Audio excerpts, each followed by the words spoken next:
Welcome to Cybercast 2.0. I'm your host, James Mersall. As many of our listeners are aware, the topic of partnerships comes up frequently in cybersecurity.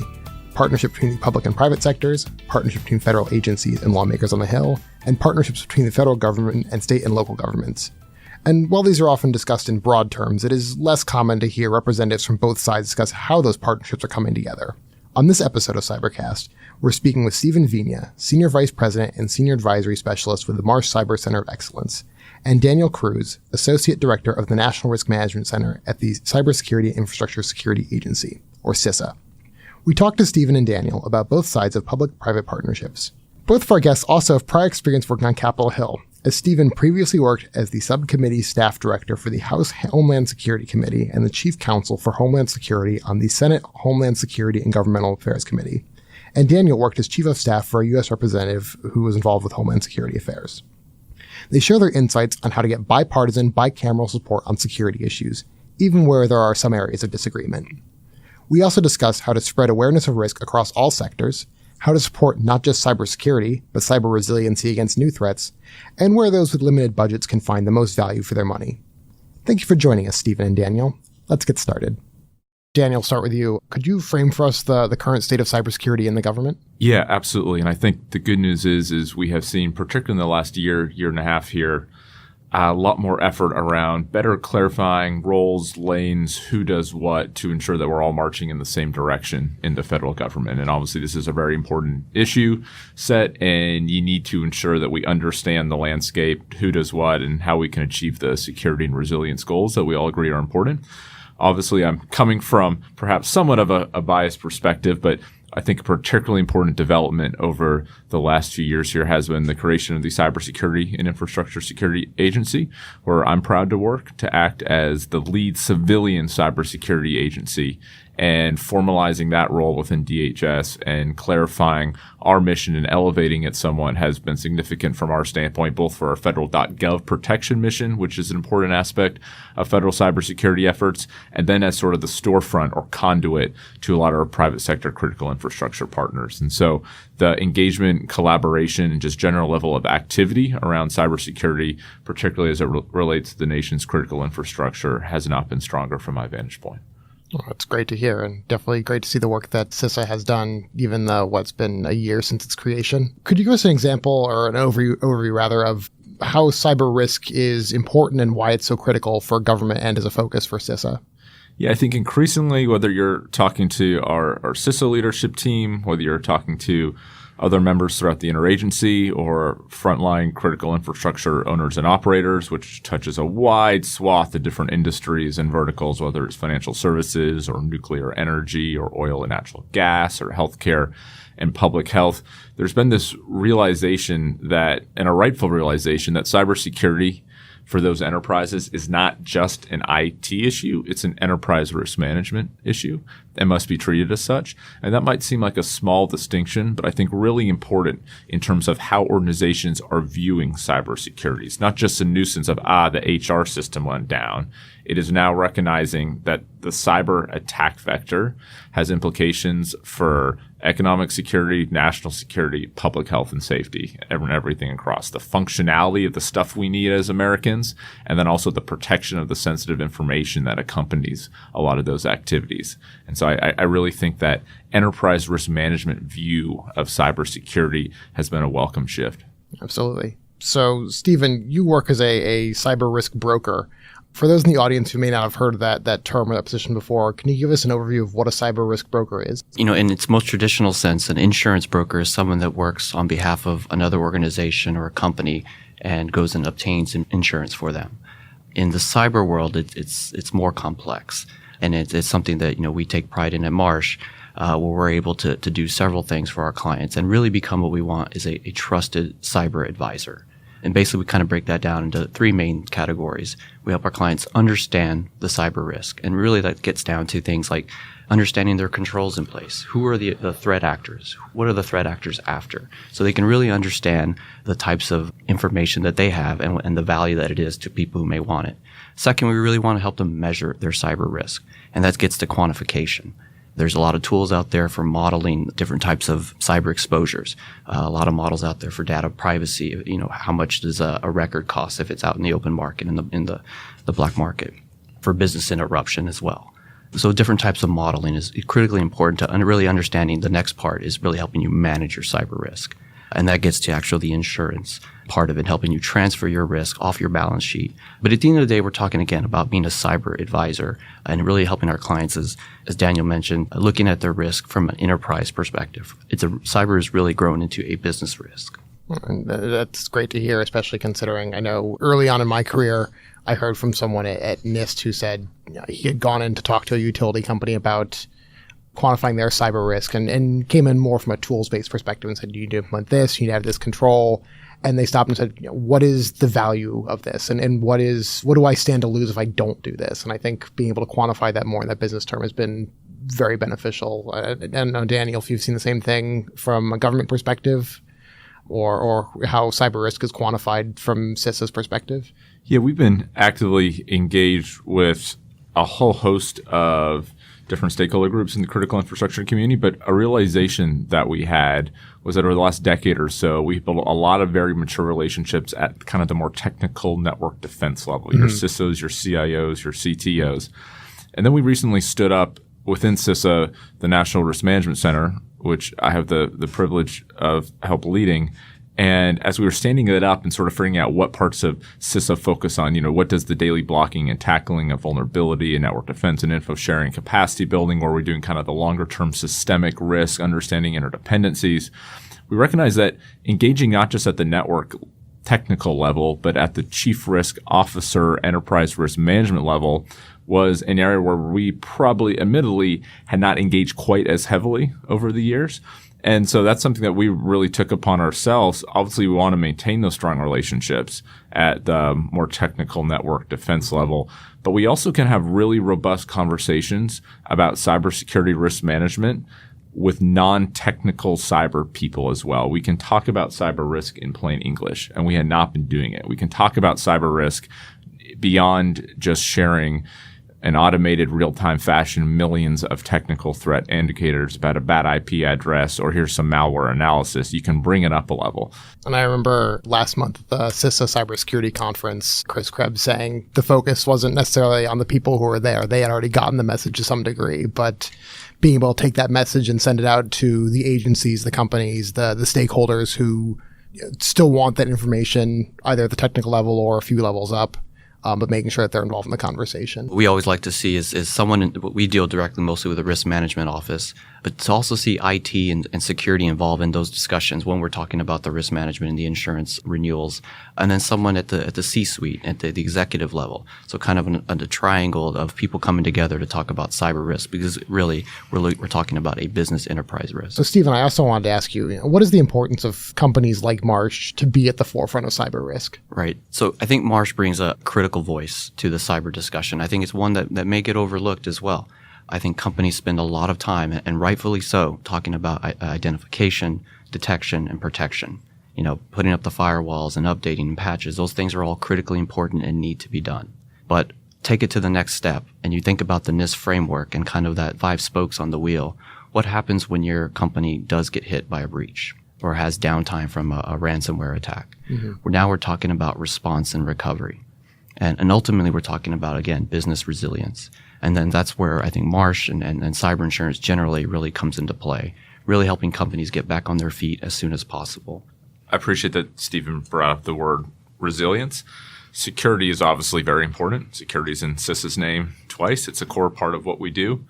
But we don't want to let security become some artificially binary construct where you either flip the switch and you've done enough and you're secure, or you haven't and you're insecure. You need to think about resilience across the board and redundancy, and understand through a risk management lens, what is my organization? What do we do? What is our attack surface? Where are we more vulnerable? Where are we less so? What are our more critical business processes? How are those architectured? How are those segmented? And kind of look at this holistic lens, and then you can harden systems and add resilience in a more targeted, prioritized, and strategic way. And that all comes under this banner of resilience, which I think is a real good guiding North Star for us in a lot of these conversations.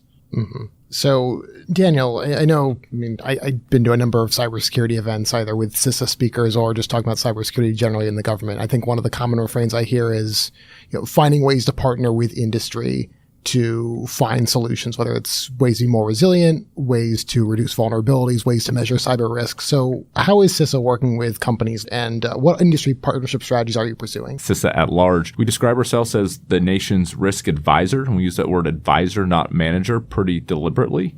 We don't physically sit on top of networks and manage them for our external stakeholders. We have a whole suite of tools, capacity building, information sharing, voluntary assessments, other educational tabletop exercises, other partnership activity to help those organizations understand the risk, better contextualize it, and then understand how they can best manage it with the threat environment that we have. And so one of the ways we engage across the largest community of stakeholders is within the 16-sector critical infrastructure process, the information sharing of cyber threat indicators across those through CISA and a lot of the ISACs and other organizations that are plugged in there. And so there's a pretty broad reach and kind of multiplier effect across that.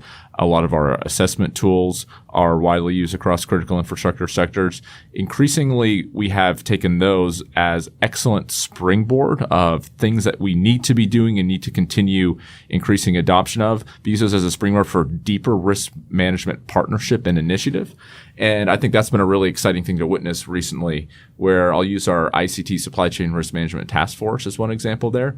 We have 20 representatives across the interagency, and then 40 of the largest IT and communication sector industry partners involved in this task force, which is a voluntary partnership CPAC structure to understand and look at some strategic areas where supply chain risk management needs more guidance and actionable recommendations and start to tackle those head on. And so we actually had a hearing on the Hill where you had the chair of the IT Sector Coordinating Council, the chair of the Communication Sector Coordinating Council, and then my boss, Bob Kolaski, who runs the National Risk Management Center, all testifying literally side by side there, talking about their work in that partnership structure. And I'm told that's actually reasonably unprecedented for the department, where you oftentimes have congressional hearings where you'll have the government panel and then you'll have the industry panel after that. But we talk about this vision of shoulder-to-shoulder integration to manage cyber risk. That was, for us, a pretty neat visualization and actualization of, like, right there, that moment.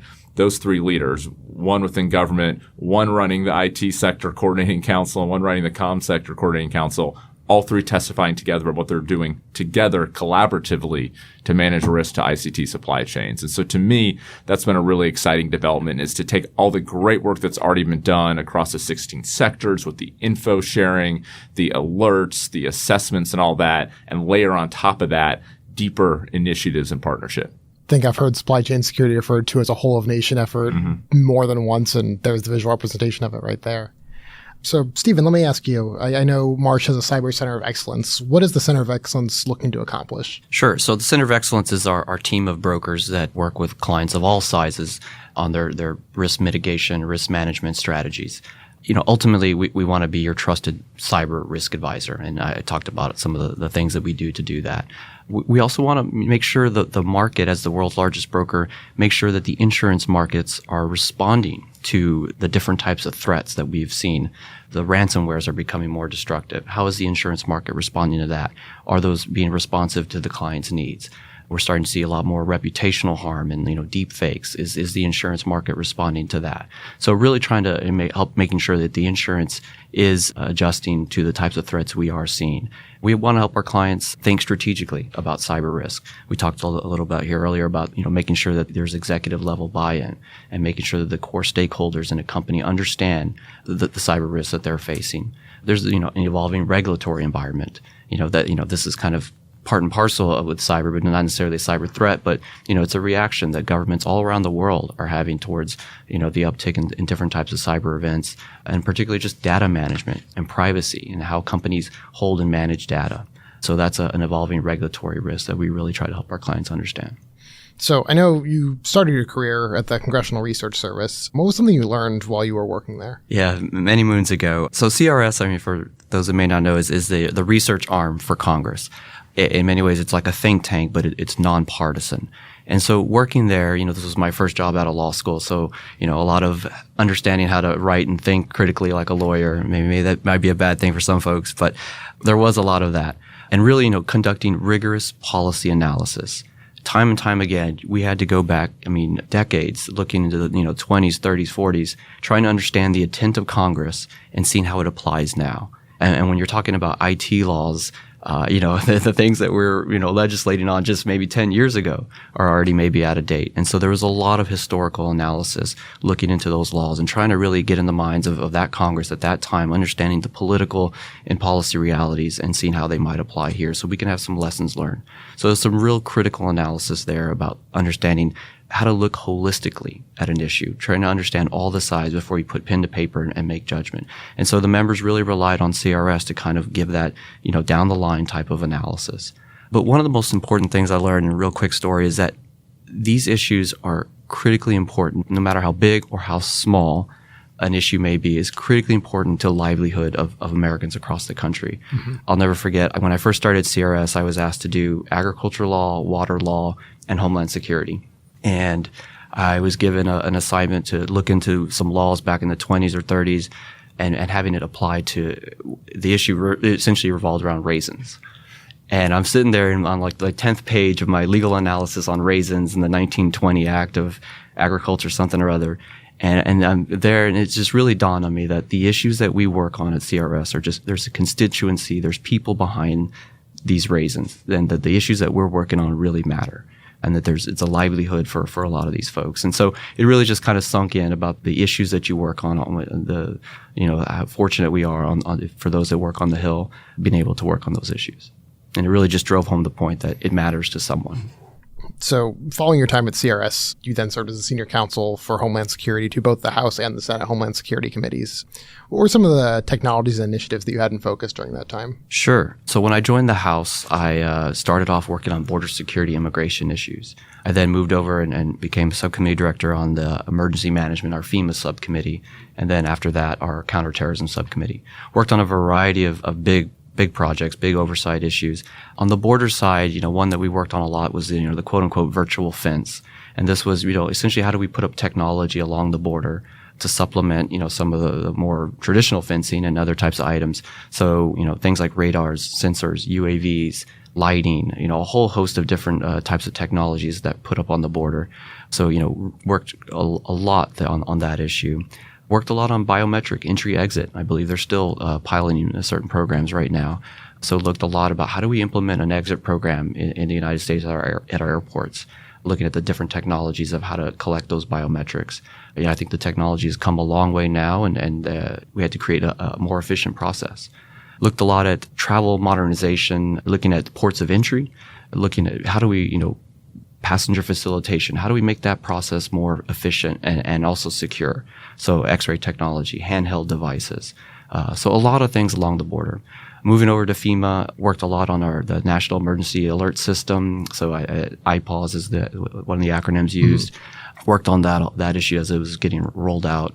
Worked a lot on supply chain and logistics management.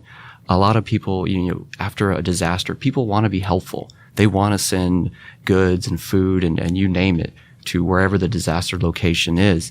But from a logistics standpoint, you need process plans and procedures in place to make sure you can get the material, you can solicit, collect, and get what's needed, and then get it to the place on time. At the time I was working on this, it was the hurricane that went through Haiti, or the earthquakes and different things, and there's just massive disaster. And people wanted to be helpful. But how do we make sure we're doing that in the most effective way possible? So there's big IT systems behind that as well. And then moving over to the Senate, worked a lot on cybersecurity. And this is where we I was, really proud of the work we were able to do there in the Senate Homeland Security Committee. Worked on programs, putting a lot of foundations in place that Daniel and his team have been able to really take off with. The Einstein program, the continuous diagnostics monitoring program. These were authorized when I was there. We authorized the NKIC and really put the foundation there for that as well. The FISMA reform is another big law that we passed during my time, providing DHS with binding authority so they can have agencies give them a little more teeth to work with other agencies on some of these critical initiatives. So a variety of different cyber issues, a lot of oversight on breaches and such, but a lot of fond memories and late nights working on the Hill. Yes.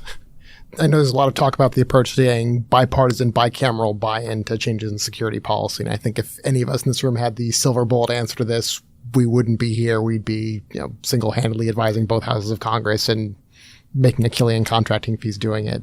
Given your past experience, what best practices would you share? And are there any common pitfalls that you witnessed that we should think about going forward when it comes to security policy? Sure. So one, it really starts at the top with your boss. And I've been blessed to work with some great members and really understood the importance of working across the aisle to get things done. And so, I think that sets the tone. But it's also incumbent on the staff to build their own relationships and to really build a good working understanding with your counterparts, whether it's on the Hill or in the administration, to get things done and to be able to build trust and build a rapport and being able to go back and forth and understand that it's a negotiation and there's certain things that they will not be able to give on and vice versa. And so it really understanding those types of things. But as far as just kind of simple best practices, my old boss used to talk a lot about an 80-20 rule. If we can agree on about 80% of those things and maybe set aside the 20% that maybe we can't agree on, and we can focus, we can get a lot done on that 80% and make some real concrete steps and improvement and kind of work on that muscle memory of getting things done across the aisle and working together and building kind of a foundation for future work where maybe those more challenging issues that we set aside, we can come back to later. Again, member involvement, getting members involved early is critically important, and then stakeholder engagement as well. As far as pitfalls, I think holding grudges for, you did this to me at this time and therefore I'm not going to work with you. I think that can really hurt relationships. An unwillingness to compromise. I think compromise has taken a bad word and then there's a lot that can get done. Again, if you think about that 80-20 rule and our willingness to compromise. Daniel, I know you worked on security policy on the Hill as well before joining CISA. What best practices would you share given your more recent experience? I think a best practice I would highlight is that increasingly, cybersecurity isn't a niche issue area. Mm-hmm. So saying cybersecurity is almost like saying economics. And so saying we want better cybersecurity is almost saying like we want a better economy or something. Is that broad of an overarching banner at this point?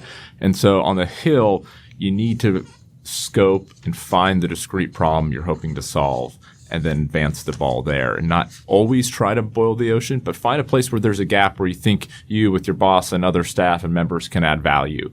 And so if you look at underneath the banner of cybersecurity, how many different lanes are there of related but somewhat distinct policy areas? You have sort of the pure federal network defense, FISMA type issues that we deal with quite a bit. You've got all of the stuff around the partnership and the critical infrastructure community. You've got intelligence lanes and authorities around that. You have law enforcement issues that then touch encryption and lawful access and other things. And so you can sort of go down the line. All those are technically cyber, but all have their own distinct flavor, a number of different committees and stakeholders in those. And so remember first coming into an office that was very cyber heavy on the Hill, for me, it was sort of feeling comfortable that I understood the full landscape underneath that overarching word cyber. And when I felt like I kind of had it compartmentalized in a way that made sense to me, recognizing there's not one sort of magic one-pager on it, right. I felt like then, even if there was an issue area or a lane I was less mature in my understanding of, I at least understood how it fit together, how it related, how the stakeholder groups overlapped, and felt like I could get a handle of it and then come up with a policy recommendation of it. So I think getting a handle on the ecosystem of cyber policy is fundamental as a predicate to then being a driver of effective implementation of cyber policy. As someone who advises the private sector on cyber risk management, Stephen, how would you explain the value of cybersecurity of an agency or even the value of the components of cybersecurity to an agency or a company seeking to make the most of its IT budget? So every company and every agency for that matter, their cyber risk profile is unique. They need to take an inside look and understand and think about what's important to them. What's the information, their most critical information or processes that they're trying to protect. And then they really kind of just need to take a deep inward look of the company and what it means to them and understand their risk profile, understand their risk appetite. So they can make those decisions about what kind of risk do we want to accept, what kind of risk do we want to mitigate or manage, and what kind of risk do we want to transfer or avoid altogether. Maybe we don't want to be in this business. After GDPR, we saw some companies that say, you know what, maybe we don't need to hold all this personal information anymore. And so they kind of say, we're going to avoid this risk altogether. Others said, we're going to embrace it and we're going to create new technologies to mitigate this type of risk for this type of exposure. And others, there's cyber insurance available for GDPR risks. So, there's those kinds of calculations for every company that they need to kind of consider and think about. And so when we talk to companies, we're trying to really understand what's their thinking about cyber risk and how they approach it. And then we can help them kind of understand, measure, and manage it. So next one's to both of you, really. Again, I know different agencies have different risk profiles. Steve, I think it's a great point. And Daniel, to your point, that there are many components to cybersecurity, and it's a whole category that requires a lot of inputs. So if an agency irrespective of the size of the cybersecurity budget, if they've got an additional dollar to spend somewhere within cybersecurity, thinking about risk management and where they get the most value, where should they put that dollar? Yeah, that's a great question. We'll give sort of two potential answers there. Obviously, having a resilient, secure digital infrastructure is not free. It costs money. You have to have a whole life cycle approach to your infrastructure and your security tools on top of that. Cannot understate the importance of the awareness piece and putting dollars and the marginal dollars to understanding the size of your attack surface, who's on your network, where they are on your network, what they have access and privilege to, what is going on your network, how many things are connected to your network. Those sound like really basic and fundamental questions. But a lot of times when organizations have built up their digital infrastructure in stovepipes, it's actually harder just to have one dashboard that shows you all that in a succinct way. This is a lot of the stuff that CDM, our Continuous Diagnostics Mitigation Program, which Stephen talked about earlier in his efforts to help give us authorization for that. But that's a lot of what that's trying to give us is like step one is let's actually understand what we're working with here. Can't protect it if you don't know what it is and where it is. And so I think that's one potential answer there in terms of that marginal dollar. You really need to understand what you're dealing with. And then in a world of constrained resources, you can make smart, risk-informed decisions about your IT infrastructure and your security tools as well. And the second is, I think, one that people often forget, but sort of playbooking type activity. There's a lot of consequence modeling, playbooking, tabletopping, where the cost is really just blocking out 3 hours in a conference room and getting people there. But that process, doctrine, and internal framework development of how we deal with certain situations, you can procure all the expensive IT and security controls in the world. You also need to have the internal structure and processes of how you use those, what happens in an incident, left of boom, right of boom, all of that. And so that's in terms of the sort of a pure answer to your marginal dollar question. Literally for $1, you can do that type of activity, maybe even for free. Just get a conference room for 3 hours. I think for a lot of organizations, that is the overlooked step. Often. We'll see if my editor nods along with me or shakes her head, but the idea of trying to block out a conference room in our offices for 3 hours and get every time on everyone's schedules to block out anything sounds like quite the challenge. But if you can get it done, the payoff is hopefully much, much more than the time and effort it takes to get that together. I'll just add, when we do talk with insurance companies now, one of the prominent questions they ask about clients and to clients is not only do you have the processes and plans in place, but have you exercised them? Have you exercised your backup resiliency, your backup data plans when a ransomware attack hits? What is your PR strategy when a ransomware attack hits, and or your notification strategy and credit monitoring, all those types of things that happen after a data breach? In the terrorism world, you always hear about, you don't want it the first time that you're meeting law enforcement is after an event or after any kind of, event. But in cyber, it's the same kind of thing. After a big data breach, you don't want the first time that you're talking with your PR team about, how are you going to respond to this incident being there after that event. So really, to Daniel's point, getting folks in the room and exercising these types of situations is something that I know the insurance markets definitely look at when they're looking to evaluate a company's risk profile. So just a few more questions now. We ask all of our guests on Cybercast to get a sense of the threat landscape and also the solutions to some of the major threats coming down the pipeline or just challenges coming down the pipeline. So over your careers, what trends and evolving threats have you witnessed?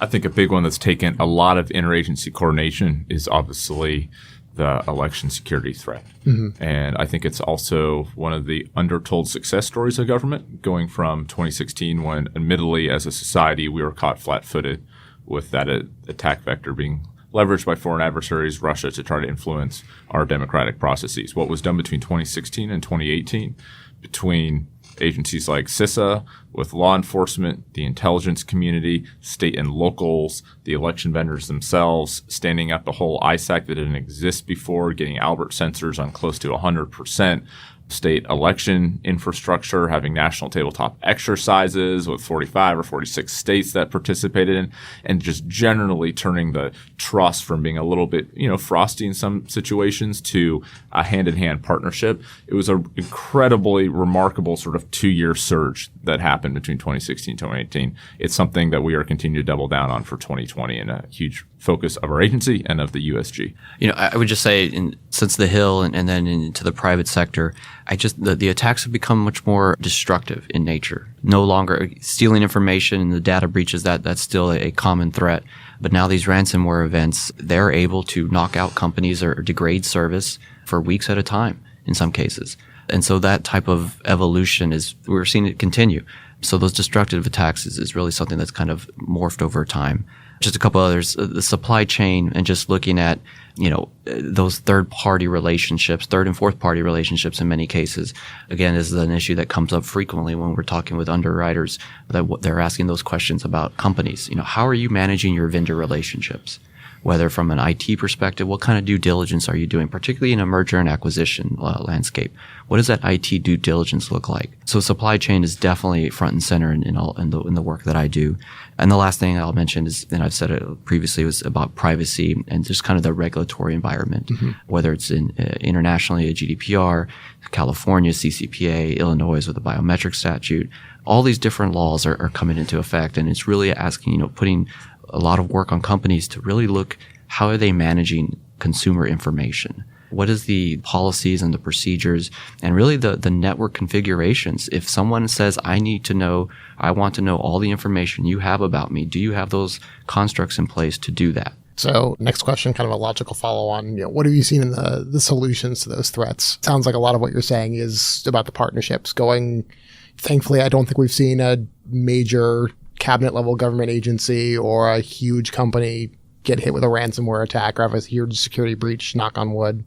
I can think of some corporations maybe, but is the solution more partnership? Yeah, it's been great to hear from election security, the effort that it takes to work between CISA and local and state level agencies, but knowing that partnership and that being able to walk hand in hand has evolved now. Partnership's vitally important. It's not going away anytime soon. We're doubling down on those efforts, and we need to. I think something we're trying to balance in terms of the solution, on one hand, having the systemic risk awareness as it relates to advanced persistent threats and nation-state actors. The threat environment certainly has changed there, and we need to contextualize that. On the other hand, there's still basic blocking and tackling cyber essentials that relatively mature organizations are just not doing. And we don't want to create a culture where we sort of trick ourselves that, we just need to squint our eyes and hope for the best. And maybe in 10 years through AI and quantum, we'll have innovated our way out of those problems. Innovation is great, and we are certainly pro-innovation. There are basic things, 10-year-old principles using 10-year-old technology that organizations are not implementing today, and they're getting popped as a result.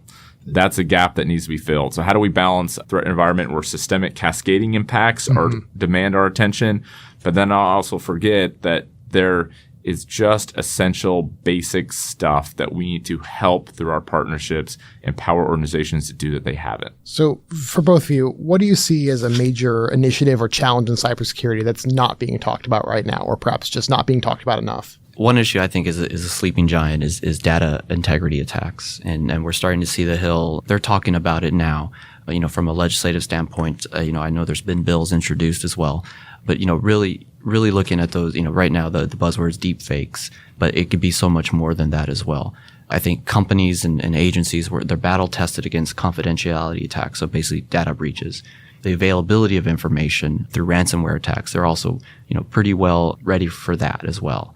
But data integrity attacks, I think this is something that the companies are really starting to wake up to and then really try to understand what does that mean from my organization if, I cannot rely that the information on my website is truthful or is accurate. Someone has gone on there and has manipulated data on my 10K report or some type of other public filing, unbeknownst to me.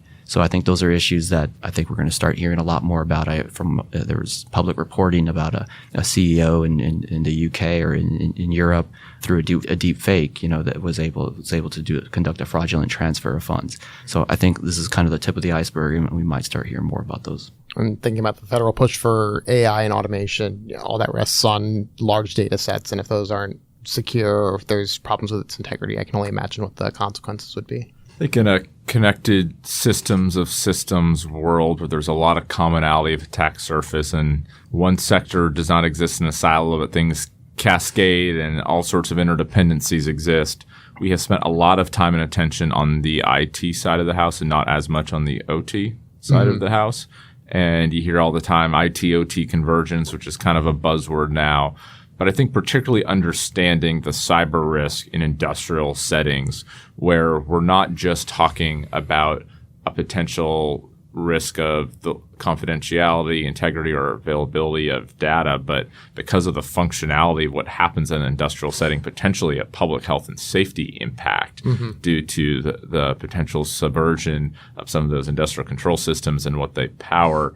CISA has made a big push in the last year to help lead an interagency effort around an industrial control system strategy that we've been working on with our interagency partners on. I think that's an important area, particularly just with the commonality of ICS attack surface across almost every single one of those 16 critical infrastructure sectors. Well, it takes me back to my cybersecurity coursework in grad school where we spent an entire week on ICS security. And I remember one of the takeaways back then, this was spring of 2018, so hopefully I'm not scaring our audience and there have been more advancements, but it was sort of the only reason we haven't seen a remote attack on a power plant that causes a turbine to explode is because no one's done it yet. But yeah, I've been to a number of CISA events for hearing about the advancements in ICS security. It seems like kind of getting ahead of maybe nothing quite that large is predicted in the long term, especially because of the implications. But knowing that there has been a push towards that is good to know. Yeah. Thank you both for coming on Cybercast. Hope you enjoyed it and look forward to seeing what you do next in your line of work. All right. Thank you. Cybercast is a production of Government CIO Media and Research. It is hosted by James Mersall and produced by Amy Kluber. It is edited by Resonate Recordings. For more podcasts, head to governmentcio.com/podcasts. If you're interested in sponsoring a podcast, contact us at sponsor@governmentcio.com.